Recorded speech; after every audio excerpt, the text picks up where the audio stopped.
2024-2025 मध्ये मुदत संपलेल्या व 2026 मध्ये मुदत संपणाऱ्या जामनेर तालुक्यातील 80 ग्रामपंचायतीचे आरक्षण 12 जून रोजी विशेष ग्रामसभा घेऊन काढण्यात आले होते व 19 जून रोजी याची प्रारूप अधिसूचना प्रसिद्ध करण्यात आली होती.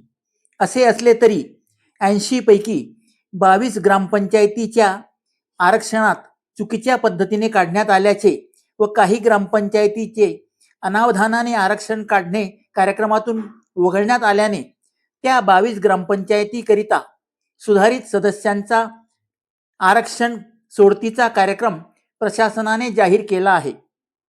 यानुसार 29 जून म्हणजे सोमवारी या 22 ग्रामपंचायतीच्या आरक्षण सोडत काढण्यासाठी विशेष ग्रामसभा बोलावण्यात आली आहे. ही 22 ग्रामपंचायती कोणती आहेत ते जाणून घेऊया.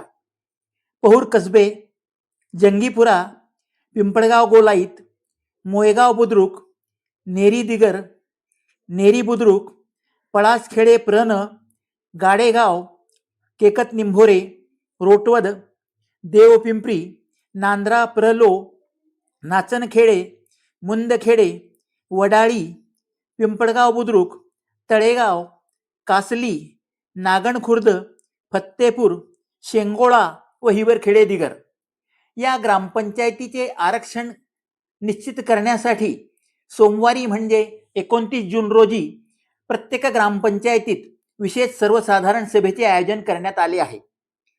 या आरक्षण निश्चितीच्या सभेकडे त्या ग्रामपंचायत क्षेत्रातील मतदारांचे लक्ष लागून राहिले आहे. जिल्हा परिषद निवडणूक असो, पंचायत समिती निवडणूक असो किंवा ग्रामपंचायत निवडणूक असो, हे वेळोवेळी मागे पुढे होत असल्याने आणि त्याचे आरक्षण सुद्धा 2 किंवा 3 वेळा काढले गेल्याने नागरिकांमध्ये विशेषतः मतदारांमध्ये मोठा संभ्रम निर्माण झाला आहे.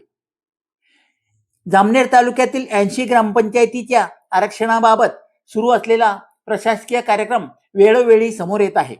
उद्या होणाऱ्या आरक्षणाच्या सोडतीकडे जामनेर तालुक्यातील त्या 22 गावांच्या मतदारांचे लक्ष लागून राहिले आहे. या निवडणुकी चुरशीची व्हावी यासाठी कोणत्या आरक्षण कोणत्या पदासाठी निघते याकडे राजकीय कार्यकर्त्यांचे लक्ष लागून राहिले आहे. म्हणतात ना, आमदार किंवा खासदारच्या निवडणुकीपेक्षा ग्रामपंचायतीची निवडणूक चर्चेत असते आणि ग्रामपंचायतीची निवडणूक लढवणे देखील कठीण जाते. कोणताही राजकीय पक्ष यात सहभाग घेत नसला तरी जो उमेदवार असतो त्याच्या डोक्यावर असलेला राजकीय पक्षाचा ठिडा त्याला त्याची ओळख करून देतो. उद्या होणाऱ्या ग्रामसभेकडे सर्वांचे लक्ष लागून राहिले आहे.